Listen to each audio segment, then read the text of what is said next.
April 20th, 2010, the Deepwater Horizon oil rig exploded in the Gulf of Mexico. A skilled geologist by the name of Tony Hayward is the man responsible for the 2010 BP oil spill. Being a skilled geologist, which is a field of study in environmental science, one would think Tony Hayward would have been more careful with his decisions. This is just not the case. Instead, he brought tremendous effect on the environment, environmental job growth, and caused environmental laws and restrictions to be changed in the Gulf of Mexico area. As we can see, here is a helpless bird covered in oil from the 2010 BP oil spill. We can all agree this picture of the helpless bird does a great job at depicting the environmental effects that the BP oil spill caused. An article written by Sarah Allen claims there was an estimated 4.1 million barrels of oil and 2.1 million gallons of dispersants released into the Gulf of Mexico during the 2010 BP oil spill. Not only did the oil affect surface water and birds, but the oil also made it deep into the water, contaminating the water and the fish that lived in these deep waters. Although the environment as a whole was affected, the hardest hit populations were the salt marsh and the seabird populations. After observing the effects on the environment, scientists scrambled to test the areas affected and clean up the oil.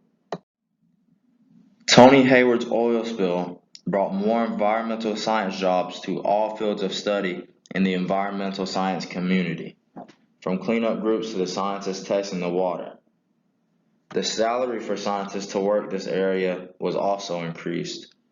According to Joseph Audi, there was a net increase of 10 to 20,000 environmental science jobs in the area of the oil spill. As much as the environmental science community tried, it was nearly impossible to clean up all the oil that spilled into the Gulf of Mexico. With that being said, the oil spill had caused some long-term issues for the area, and scientists had to form new laws and restrictions for oil companies. In the next 3 slides, I will go more in depth on how the oil spill brought more laws and restrictions to oil companies, how oil spills had gone down in 2010 in comparison to previous years, and Tony Hayward's opinion on the oil spill when he finally decided to speak on the issue. In this slide, there is an oil rig shown. These humongous machines are what do the drilling for BP's oil. After its oil spill, it caused there to be more rules for offshore drilling. After the spill, Obama immediately recommended new safety rules for oil rigs. It wasn't until 5 years after the BP oil spill that new rules were put into place for offshore drilling. Some of these rules require better seal well rupture and safety tests by more inspectors. With new technology and rules, drilling has become safer and is still growing. According to LA Times, environmental scientists would rather not have offshore drilling operations spread, even with the new rules in place. In this slide, we can see that major oil spills start at 700 tons of oil. Although the new rules had not been put into place yet, major oil spills had tremendously decreased in the new decade of 2010. As we can see, major oil spills had decreased by 22 oil spills, coming a long way from the 24 oil spills our environment had endured in the 70s.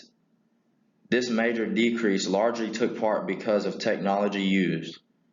This technology helps environmentalists and companies to get a hold on these major oil spills. With that being said, why couldn't Tony Hayward and his company prevent the BP oil spill? And what did Tony Hayward have to say about the oil spill? According to the BBC News, the former CEO of BP, Tony Hayward, admitted that the company was not prepared to deal with fallout over the Deepwater Horizon oil spill disaster in the Gulf of Mexico. Many people looked at him as a villain and a selfish person after his remarks to some journalists. Mr. Hayward evidently told these journalists that he wanted his life back 2 months after the oil spill. Many people felt that he should have been doing all he could do to help resolve the situation.